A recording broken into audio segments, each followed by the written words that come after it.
Welcome to Show 100. I hope you enjoyed Show 100. Now we're in the middle of Show 100. Remember last week when it was Show 100? How long would it take me to say 100 times? I must play a song. I must play a song before you say, this guy just talks. Steve Weber of the Holy Modal Rounders, an incredible group that has been a great influence upon me.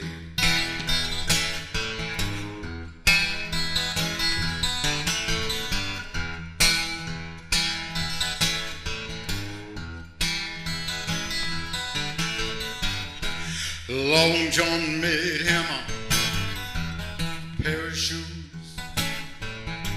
What a funny shoes that you ever could see.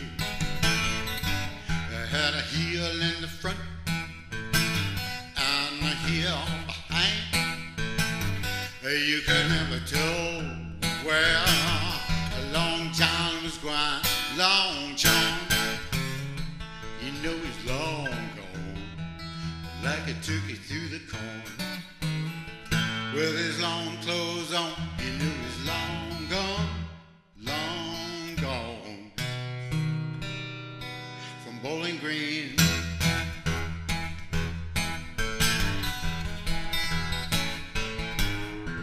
Long John made him a funny little boat. That was the funniest boat that you ever could see. I had a motor in the front and a engine behind. You could never tell where Long John was going. Long John, you knew he's long gone, like a turkey through the corn. With his long clothes on, you knew he's long gone, long gone. From Bowling Green, Bowling Green, that was his home. Long John made him a bumper shoot. I was a bumper shoot that you ever could see. I had a bumper in the front and a chute behind. You could never tell where Long John was going. Long John, you knew he long gone, like a turkey through the corn. With his long clothes on, you knew he's long gone, long gone. From Bowling Green, Bowling Green, all right. Bowling Green, Bowling Green.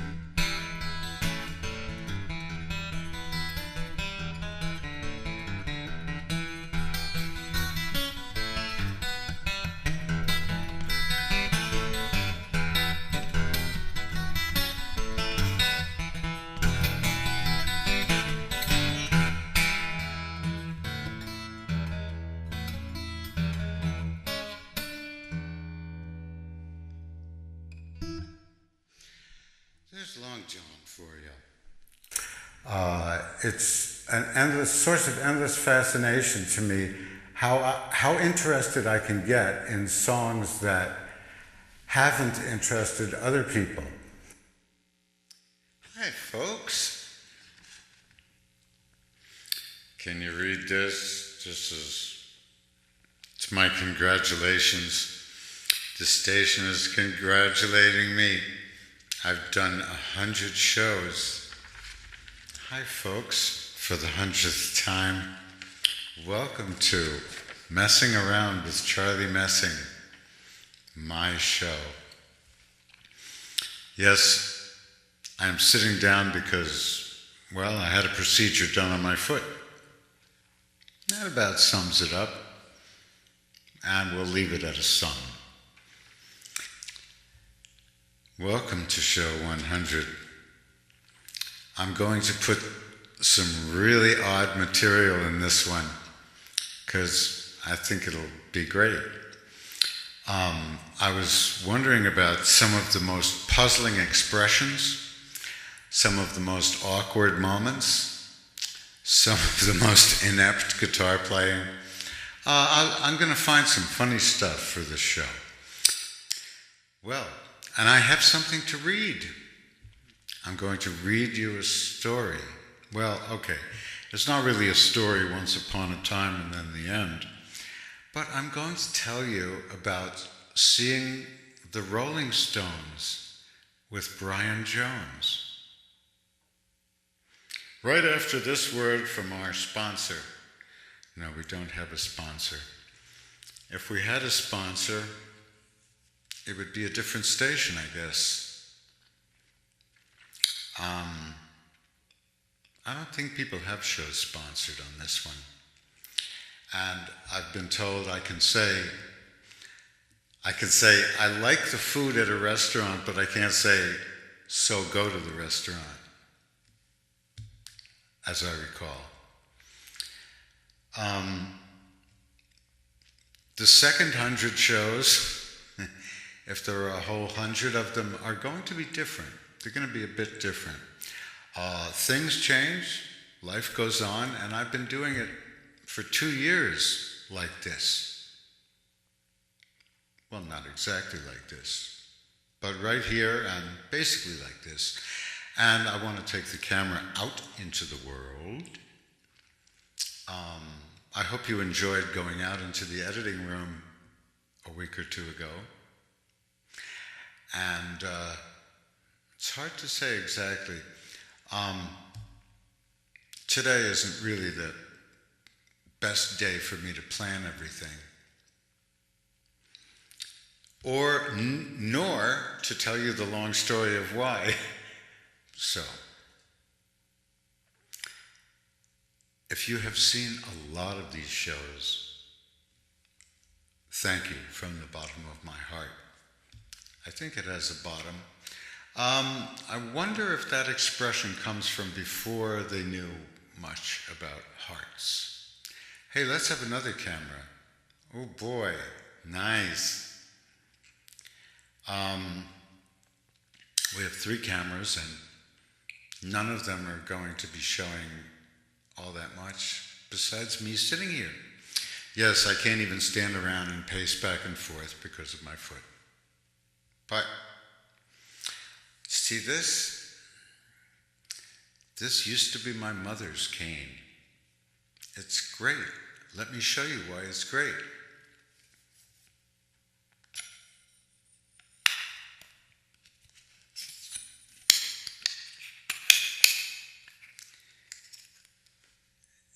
You can fold it up. You can stick it in your pocketbook, and then, better have the wide shot again. And it's a cane, rigid as anyone would wish. Okay, now, back to the other shot, and we'll read you a story. Okay, it's not a story. It's an anecdote. And it's only a page. I was a Rolling Stones fan from the first time I saw them on TV. On the Dean Martin show, they did I Just Want to Make Love to You with Brian Jones wailing on the harmonica. They were wild, and even though Dean didn't like them and made patronizing remarks, it was great anyway. I heard their records on the radio and I bought them, starting with Tell Me You're Coming Back. I had missed Not Fade Away, their first American hit. I bought their first album and I liked it a lot. England's newest hit makers, I believe it was called here. I was already into the blues, a big Jimmy Reed fan. Then I saw an ad for the Stones. They were coming to Carnegie Hall, just as the Beatles recently had. So I got tickets for me and my best friend to go see them. The tickets were $3.50 for the second or third balcony. I think maybe the second.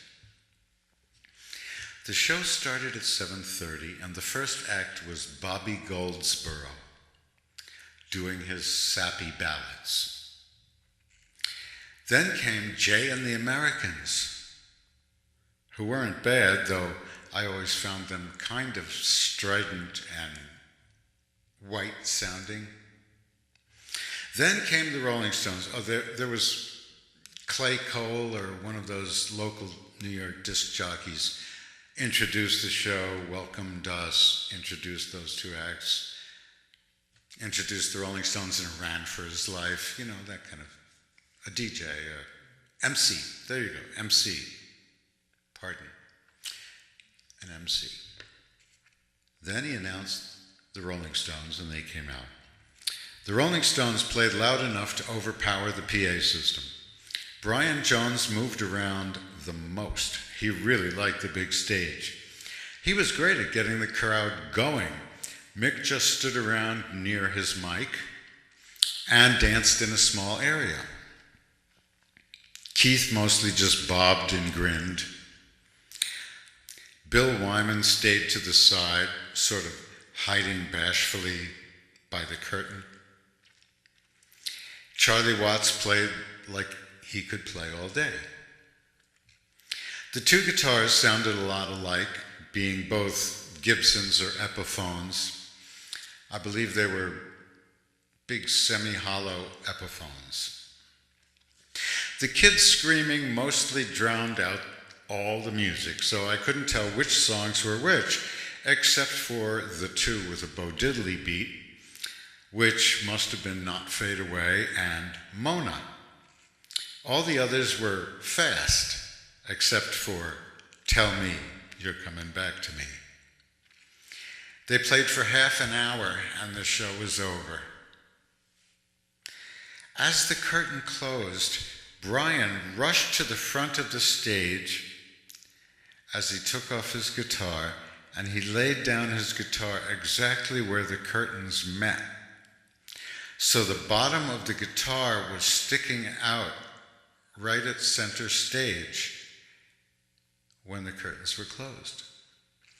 It looked a little like a penis peeking out from trousers, and it stayed there as the hall emptied. I couldn't help but wonder if he was thinking about that, or what he was thinking. Didn't know what he was thinking, but he was quite an interesting character. Ever read a book about Brian Jones?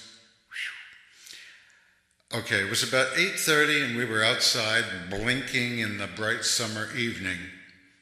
It was 8:30 and the show was over. Two of the ushers were standing nearby before the show, and one of them said to the other, "They paid $3.50 for these seats?" And they both laughed. Now it'd probably be $350. Okay, I saw the Stones again when their third album was out, The Rolling Stones Now. I brought my brother to his first Stones show, and he's been a bigger Stones fan than I am since Brian left in 1970. Gosh. I saw the Stones again when the third album was out. The radio hits from that album were Heart of Stone and Little Red Rooster. The second show was at the Palladium on 14th Street. I went with my younger brother Ken. Here it is. He's seen them about 20 times now, and I'm happy that I took him to his first Stones show and helped him see them with Brian Jones. Brian was subdued this time, compared to Carnegie Hall, with his arm in a cast, his right arm, and he didn't smile. He was probably on pills, actually, for the pain in his arm. But he was as loud as the rest of the band put together.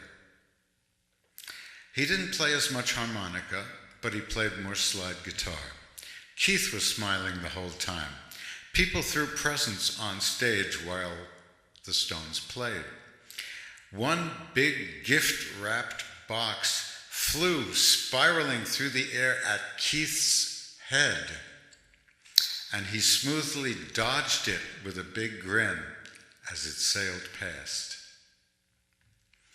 His guitar came unhooked from his strap as they started off the hook, and he chuckled at that. Perhaps they all did. The crowd was wild for them, and they were terrific, but the show's promoters got nervous. They stopped the show because all the people were coming down front and making a mob of standing, screaming people instead of staying in their seats. The management came out on stage, made the band stop playing, closed the curtain, and you couldn't see the band at all. And a man came, the guy on stage got a microphone to quiet everybody down, and he said, "The show will not continue until everyone is in their seats." The hundreds of people who were now down front started to mill around, and gradually the area got less dense, and the aisles were full of people moving back away from the stage. It was about halfway cleared up when, from behind the curtain, came Brian's slide guitar, really loud, starting Little Red Rooster. And a whoop, and a whoop went up from the crowd, and everyone came running back down the aisles, and the curtain opened, and the show went on with the solid mass of people right back where they'd been, and it stayed that way.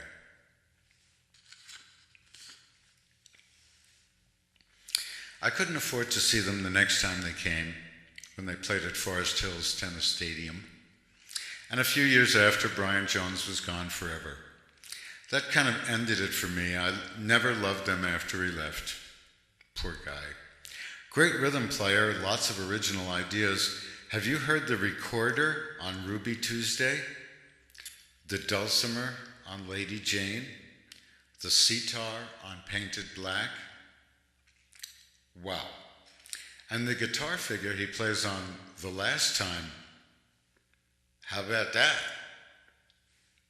That about says it. Yes, the Rolling Stones. I saw the Rolling Stones. It's Brian Jones. And I am very glad I did. I'll tell you though, when I think back on Brian Jones running back and forth across the stage and helping the mob kind of riot or get in the mood to riot, I can see why Mick and Keith were uncomfortable. And the manager, Loog, Andrew Loog Oldham, he felt better about Mick and Keith than he did about Brian. I don't know if he got along with them personally and didn't get along. Anyway, Brian was the guy who would make everyone riot. And after Brian was gone, they didn't have riots at the shows, every show, anymore. Except perhaps Altamont. I guess you could call that a riot. It wasn't really a riot, though. I mean, the Hells Angels did what they could to sort of make it a riot, but no, they didn't succeed in getting everyone to go nuts. I gotta say, this show is about, like, you coming over to my house and I sit down and entertain you. Except, you know that I'll be done in a half hour, and you don't have to leave your house to come to my house. Instead, I come to this room and I talk into a machine, and I stare at a piece of glass that is reflecting back at me, a tiny round piece of glass. And I know that there are people out there. There may be 10 people out there, and there can be 1,000,000 people out there, but it's still just me alone in this room, talking to myself. But I've lived alone for a long time, and I know how to talk to myself. I know how to talk to the furniture. From 1964, from his first album, Michael Hurley is one of the truly great singer-songwriters. Here we go.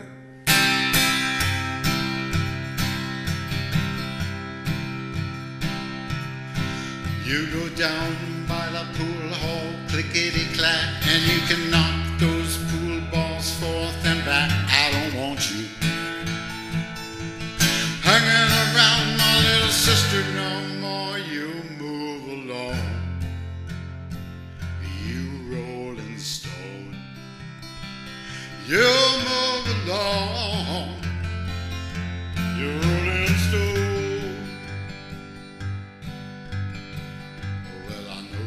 Manners, you got style and grace, but if you don't watch out, I'll poke the eyes from your face. Now you tell me you're misunderstood, or will I understand that you're no damn good? I don't want you hanging around my little sister no more. You move along, you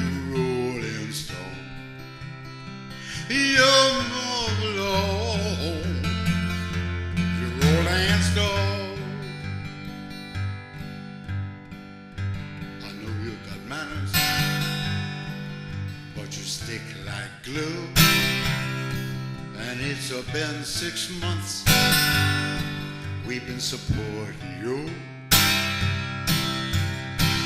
Oh, well, you wrote my sister a 12-line sonnet. There's a train leaving here and I want you on it. I don't want you hanging around my little sister no more. You move along, you rolling stone. You move along, you rolling stone. You go down by the pool hall, clickety-clack, and you can knock those pool balls forth and back. I don't want you hanging around my little sister no more. You move along, you rolling stone. You move along, you rolling stone.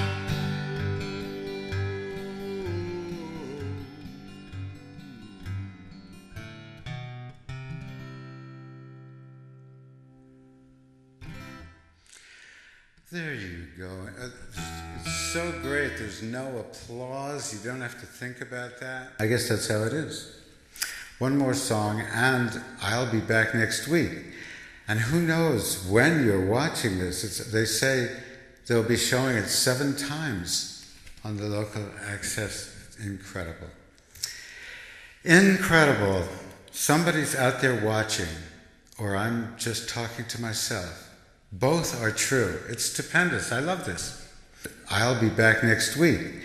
And who knows when you're watching this? They say they'll be showing it 7 times on the local access. Incredible. Incredible. Somebody's out there watching, or I'm just talking to myself. Both are true. It's stupendous. I love this. All good things must come to an end. I wrote this.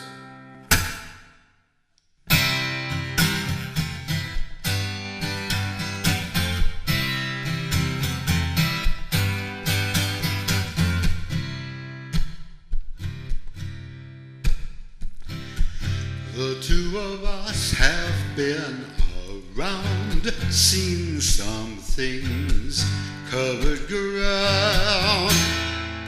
Well, it's all been good, my friend, but all good things come to an end.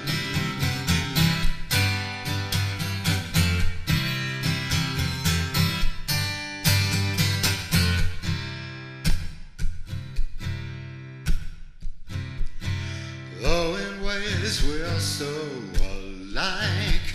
We took different turns off the pike, like a train going round the bend. All good things come to an end.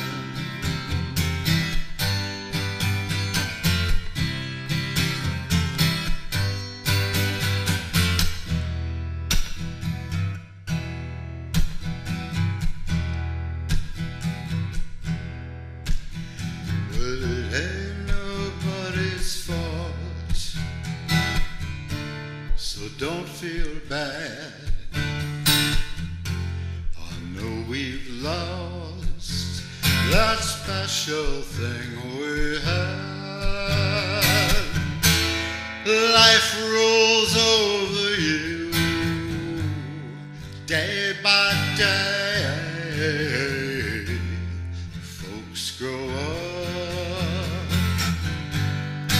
move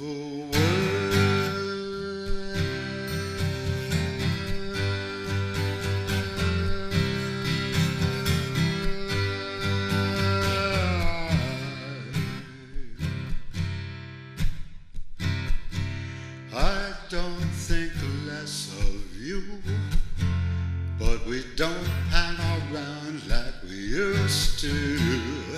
Life goes on that you can depend, and all good things come to an end.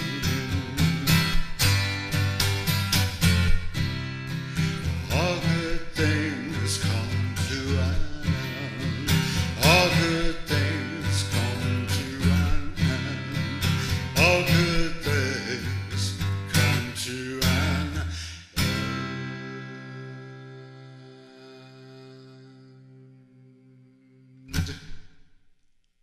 From the studios of LCA TV in Colchester, Vermont, thank you very much for watching show 100 of Messing Around with Charlie Messing. Yes, my name has a purpose here. When I tell people the name of this show, I rarely have to repeat myself. And that is an excellent sign for a brand, trademark, or name. So, I don't know if any of you have seen 100 of these shows. I sure have. But if you have, thank you so much. Thanks for anybody watching. I would like to thank my engineer, my sidekick, my facilitator, my coach, my counselor, my boss in some senses, Rebecca Padula. She's the person to speak to here at LCA TV in Colchester, Vermont. This show is now being broadcast in several other stations in Vermont. And who knows? On YouTube, they watch it all over the world. Not every single spot, but sprinkled like the stars of a constellation. They are sprinkled around the planet, my fans. And that wraps it up. That's about it. It doesn't really wrap anything up. It wraps up a piece of time. It doesn't wrap up a subject. I've got to say, good night, Mrs. Calabash, whoever you are.